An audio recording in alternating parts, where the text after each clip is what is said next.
Dear students of class 6, Assalamu alaikum. This is Hassan Ahmad, your computer teacher, and today we will continue our first chapter, Computer Fundamentals. तो आज हम अपना पहला chapter computer fundamentals जो है उसे continue करेंगे. ओके क्लास, तो आप सब उम्मीद करता हूँ कि अपनी अपनी किताबों के साथ होंगे. तो अपनी अपनी बुक्स आप ओपन करें, पेज नंबर 6 पे आएँ और जो कंसेप्ट बिल्डिंग हमने फर्स्ट लेसन में की है, फर्स्ट लेक्चर में की है, उसी को हम कंटिन्यू करते हुए पेज नंबर 6 पे आते हैं. और यहाँ हमारे पास नेक्स्ट टॉपिक जो है वो है हमारा वर्किंग ऑफ कंप्यूटर. ठीक है, अब कंप्यूटर की वर्किंग के बारे में हम बात करेंगे क्योंकि हम हार्डवेयर सॉफ्टवेयर वगैरह और इंफॉर्मेशन डेटा से वाकिफ़ हो चुके हैं और हमें पता है ये सब चीज़ें क्या होती हैं और हमें कंप्यूटर के बारे में भी थोड़ी बहुत नो हाउ मिल चुकी है और काफ़ी चीज़ें हम पहले से भी जानते हैं. अब कंप्यूटर की वर्किंग के बारे में ज़रा हम डिस्कस करते हैं. तो यहाँ पर हमारे पास कुछ चीज़ें हैं, उनको हम पहले पढ़ लेते हैं. ओके, मेरे साथ साथ रीड करेंगे. The computer is an electronic machine that works on electronic signals and perform operations to solve various problem very quickly. अच्छा, अब कंप्यूटर जो है वो इलेक्ट्रॉनिक सिग्नल्स की मदद से प्रॉब्लम्स को बहुत जल्दी से सॉल्व कर लेता है. Basically computer system performs 4 different operation. These are, अब कंप्यूटर जो है किसी भी प्रॉब्लम को सॉल्व करने के लिए 4 चीज़ों यानी कि 4 स्टेप्स पर डिपेंड करता है, जो कि ये हैं. हम उन्हें अब पढ़ते हैं. सबसे पहला स्टेप है हमारा input. Data or instructions we feed or enters is received by computer through input devices like mouse, keyboard, etc.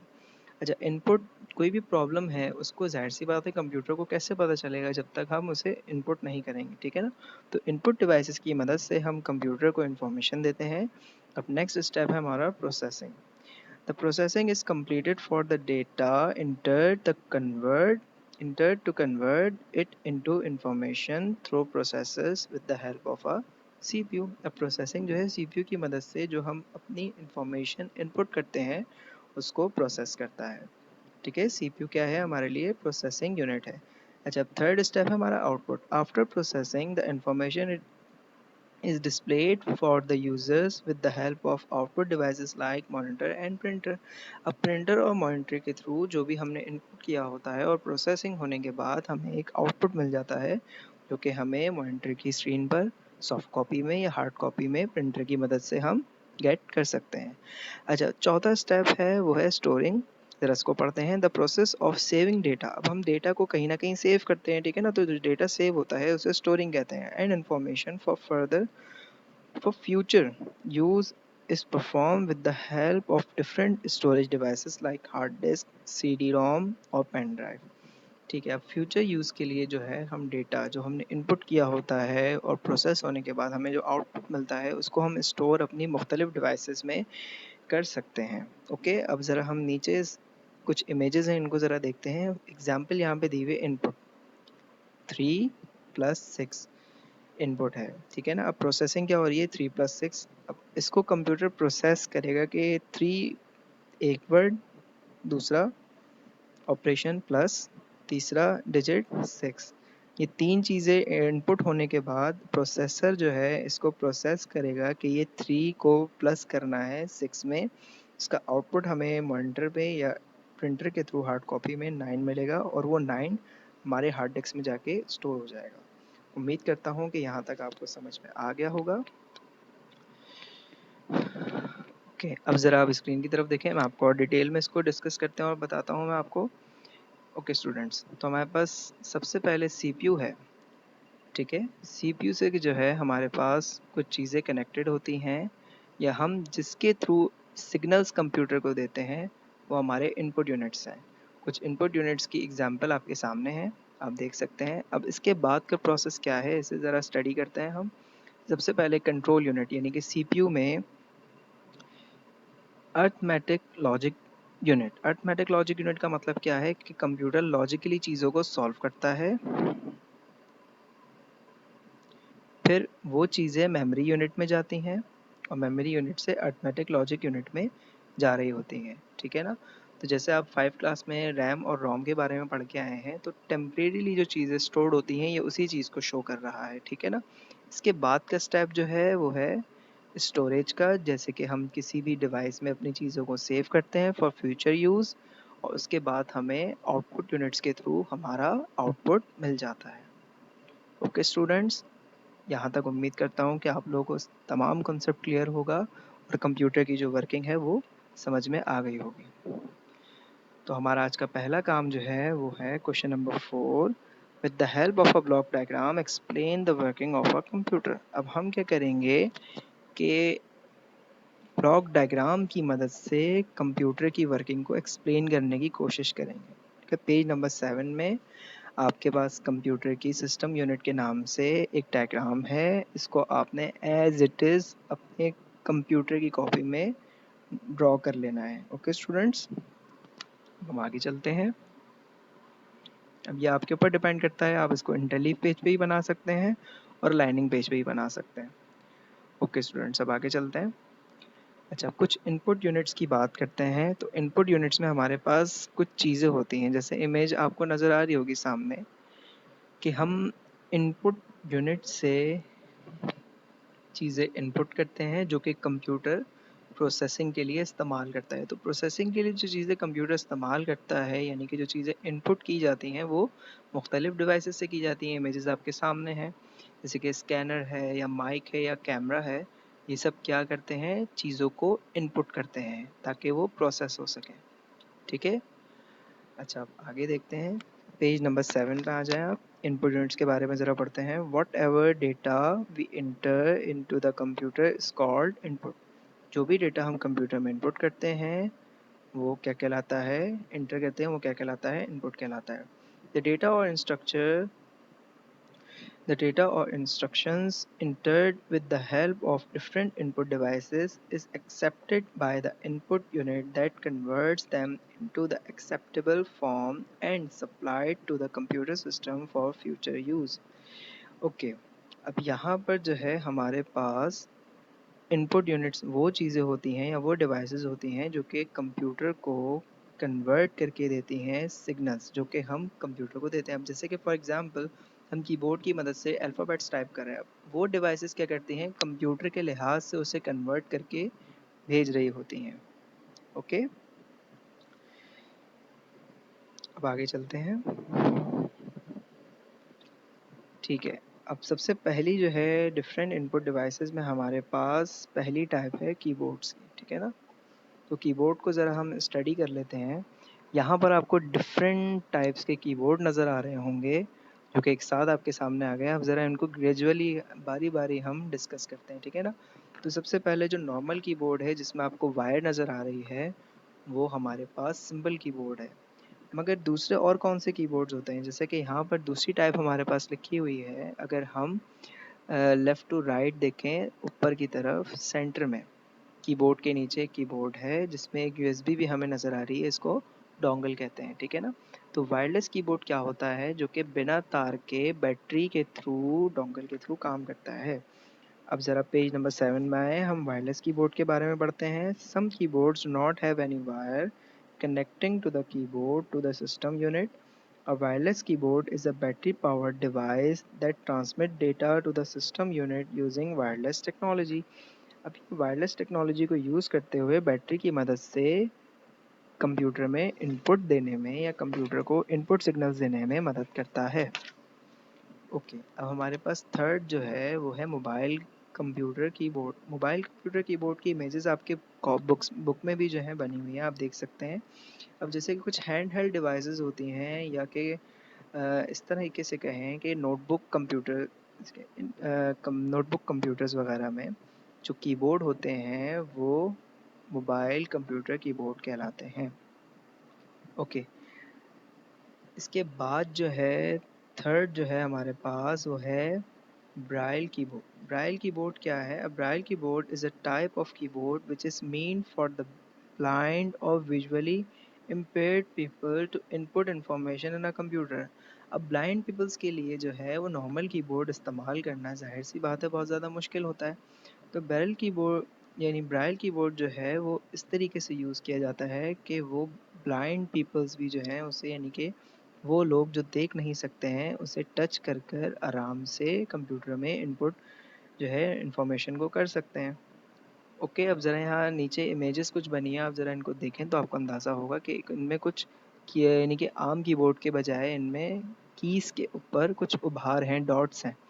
तो ये डॉट्स आपके पास जो है यहाँ पर साइड में वाइट कलर की जो इमेज है आप देख सकते हैं इस पे कि हर डॉट्स की जो है सीक्वेंस का या नंबर ऑफ डॉट्स का या डॉट्स के जो है अरेंजमेंट का फ़र्क है जिसकी मदद से एक अल्फ़ाबेट बनता है।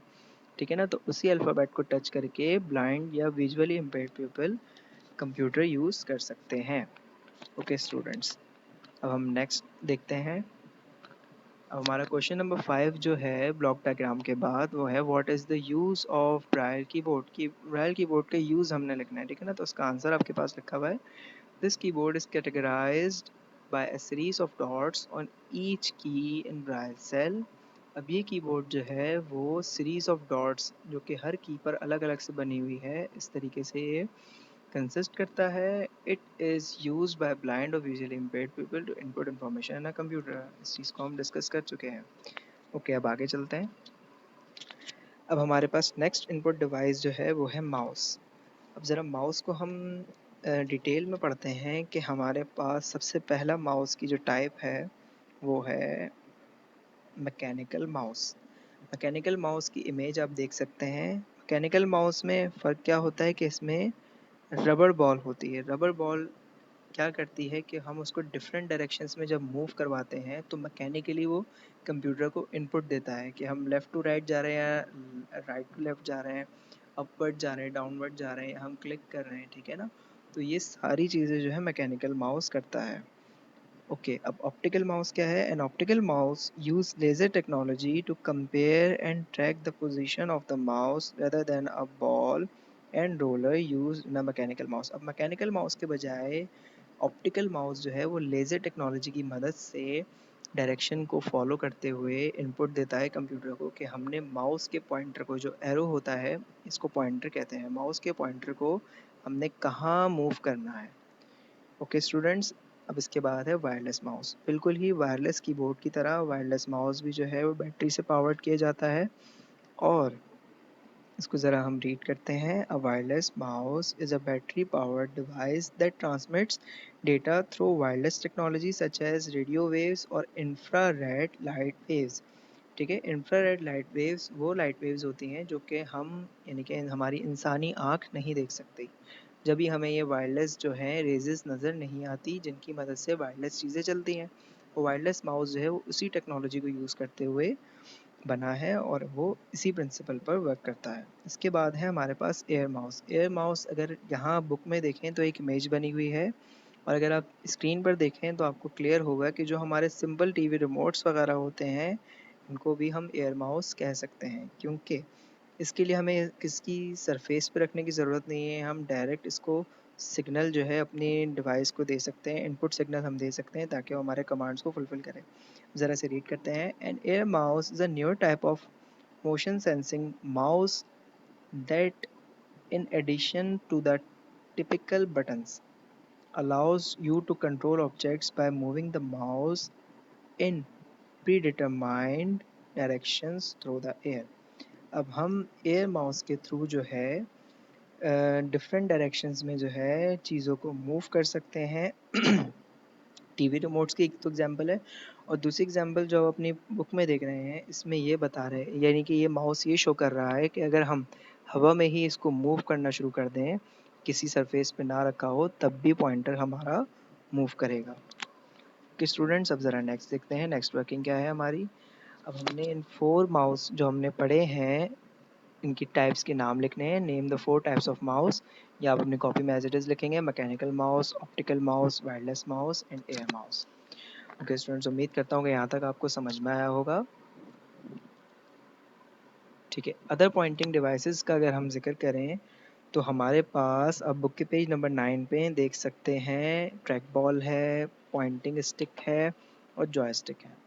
ठीक है, अच्छा ट्रैक बॉल को हम ज़रा स्टडी करते हैं कि ट्रैक बॉल क्या होता है। Track ball mouse is one in which the ball sits on the top of the mouse. अब एक ऑर्डिनरी माउस की तरह इसमें क्लिकिंग के बटन के बजाय एक बॉल लगी हुई होती है। अब ज़रा अगर हम मैकेनिकल माउस को अपने जहन में दोबारा लेके आएँ तो उसकी बॉल अंदर होती थी माउस के, जो कि मूव होकर इनपुट सिग्नल देती थी कंप्यूटर को कि पॉइंटर को कहाँ मूव करना है। इसी तरह ये बॉल अब माउस के ऊपर लगी हुई है, जिससे ये ट्रैक बॉल बन गया। अब इस ट्रैक बॉल के ऊपर जो है एक बॉल होती है माउस के ऊपर। ज़रा आगे देखते हैं। Instead of actually moving the mouse, अब हमें माउस को पूरा मूव करने की ज़रूरत नहीं है, हम जैसे इस बॉल को मूव कर कर अपना काम कर सकते हैं अपनी फिंगर्स की मदद से, ठीक है। और palm to rotate the ball while keeping the mouse stationary. अब हम क्या करते हैं कि अपने हथेली के थ्रू या अपने फिंगर्स के थ्रू जो है इस बॉल को मूव कर कर अपना काम माउस की तरह, जो माउस काम करता है उसी तरह इसी से ही काम हम ले सकते हैं, कंप्यूटर को इनपुट सिग्नल्स दे सकते हैं, ठीक है। इसके बाद पॉइंटिंग स्टिक को हम स्टडी करते हैं। A pointing stick is a rubber cylinder that is used most often in notebooks computer. अब नोटबुक कंप्यूटर क्या होते हैं? लैपटॉप्स। लैपटॉप्स में ये यूज़ होता है। You can move the mouse pointer by locking the pointing stick. अब हम इस पॉइंटिंग स्टिक पर अपनी फिंगर रख के इसको मूव कर सकते हैं, ठीक है। बहुत ज़्यादा हाईली सेंसर्ड होता है, मतलब कि हल्का सा इस पर आप टच भी करेंगे तो ये माउस को बहुत तेज़ी से मूव कर देगा, पॉइंटर को, यानी कि बहुत फास्टली जो है वो इनपुट सिग्नल्स को गेट करता है। अच्छा, जॉयस्टिक के बारे में ज़रा पढ़ते हैं। Joystick is popular among those who play games और गेमिंग कंसोल। अच्छा, गेमिंग कंसोल की तरह जॉयस्टिक भी जो है वो बहुत ज़्यादा पॉपुलर होता है क्योंकि इसमें एक स्टिक होती है। गेमिंग कंसोल में जस्ट हमारे पास बटन होते हैं, अगर उन बटन्स के साथ हम एक स्टिक भी लगा दें तो वो एक जॉयस्टिक बन जाती है, ठीक है। अब ज़रा हम इसे आगे डिस्कस करते हैं। Joystick has a vertical lever that sticks out from the main mechanism which is moved by the user in different direction to control the action of the games। अब गेम के एक्शन को हम control करने के लिए simple ऊपर जो stick है इसको मूव कर सकते हैं। It is also has button called triggers that are press to activate certain events.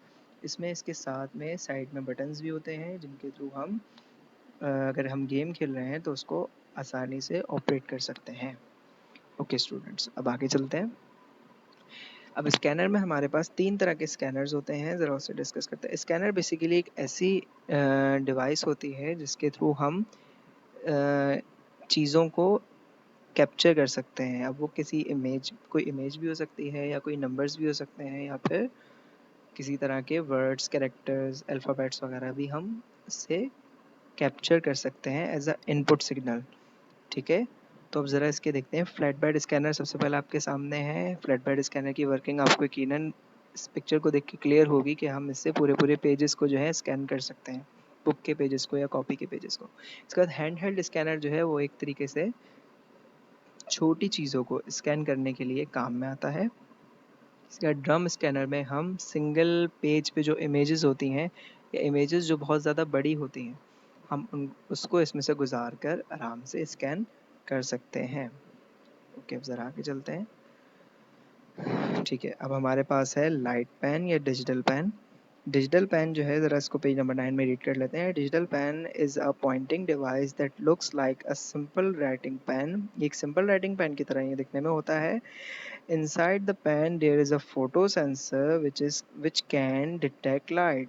अब ये वाला जो पेन है इसके अंदर एक सेंसर होता है जो कि क्या करता है, इनपुट लेता है लाइट को, ठीक है ना। सिग्नल्स जो है वो किसकी मदद से लेता है, ये लाइट की मदद से इनपुट लेता है। The pen is placed on the screen of the monitor and sends light. अब ये पेन अगर हम स्क्रीन पर मूव करें मॉनिटर की तो हम उसमें से लाइट की मदद से सिग्नल्स को इनपुट ले सकते हैं। ओके स्टूडेंट्स, अब टच स्क्रीन जो है वो आपके सामने है, इससे आप सब वाकिफ़ होंगे। अब ज़रा इसको डिटेल में पढ़ते हैं। हम यूज़ तो बहुत ज़्यादा करते हैं टच स्क्रीन को, अगर हम देखते हैं कि इसका वर्किंग प्रिंसिपल क्या है या क्या ये चीज़ है, इसको हम अपनी बुक में पेज नंबर 9 में रीड करते हैं ज़रा। A touch screen is a touch sensitive display device. Touch screen जो है वो टच सेंसिटिव डिस्प्ले डिवाइस होती है। Touch screen that recognise multiple points of contact at the same time are known as multi touch. अब जैसे कि multi touch, जैसे हम अपनी एक फिंगर और थंब की मदद से चीज़ों को जूम इन करते हैं और जूम आउट करते हैं, तो ये मल्टी टच की फैसिलिटी हमें टच स्क्रीन में मिलती है। Users can interact with touch screen bye touching areas of the screen. अब हम स्क्रीन के जो टच एरियाज हैं उनसे इंटरेक्ट करके डिवाइसेस को या मोबाइल को या टैबलेट को सिग्नल दे सकते हैं। इनपुट सिग्नल दे सकते हैं। You can touch words, pictures, numbers, letters और locations identified on the screen. हम कुछ भी जो है टच कर सकते हैं जो कि हमारी स्क्रीन के सामने हो, टच स्क्रीन के थ्रू। Some touch screen also respond. Okay, turn the page, page number 10. To finger motions such as sliding your finger to drag an object or pinching your finger to zoom in or out. अब ये जो है बहुत ज़्यादा highly sensitive अगर device होगी तो वो हमारे सिर्फ स्लाइड करने पर भी जो है टच स्क्रीन जो है इनपुट सिग्नल्स देगा उससे, और हमारा काम हमें करके देगा। ओके स्टूडेंट्स, उम्मीद करता हूँ कि आपको डिजिटल पेन और टच स्क्रीन क्लियर होगा। अब ज़रा माइक्रोफोन के बारे में हम पढ़ लेते हैं। A microphone is a voice input device that is used to send a voice command in the computer. अब माइक्रोफोन क्या होता है? बेसिकली एक माइक है जो कि हमारी आवाज़ को इनपुट एज अ सिग्नल लेता है और कंप्यूटर से कन्वर्ट करके इसको प्रोसेस करता है। बिल्कुल इसी तरह जैसे पिछले लेक्चर में जो है आवाज़ का प्रॉब्लम हो रहा था, तो वो माइक जो है थोड़ा सा ख़राब था। इसकी वजह से प्रॉपर इनपुट वे में जो है सिग्नल्स कंप्यूटर तक नहीं पहुंच रहे थे। तो उम्मीद करता हूँ मैं कि इस दफ़ा जो है मेरी आवाज़ आप तक साफ पहुंच रही होगी। तो क्या है कि माइक्रोफोन जो है हमारी वॉइस को एज अ इनपुट सिग्नल लेता है। ज़रा इसको आगे पढ़ते हैं। You can use microphone for instant messaging that support voice conversation like chat rooms that support voice chats and voice recognition. अब जैसे कि हम अपने टीचर्स को कभी टेक्स्ट भी कर सकते हैं कोई क्वेश्चन हमारा, या हम वॉइस नोट के भी थ्रू पूछ सकते हैं। तो हम माइक्रोफोन की मदद से जो है इनपुट सिग्नल्स दे सकते हैं डिवाइसेस को, और वो उन्हें रिकॉर्ड करके हमारे लिए चैट्स में या इस तरीके से रिकॉर्ड करने में मदद कर सकता है। ओके स्टूडेंट्स, उम्मीद करता हूँ आपको यहाँ तक सब क्लियर होगा। Okay, thank you for the watching. अल्लाह हाफिज़।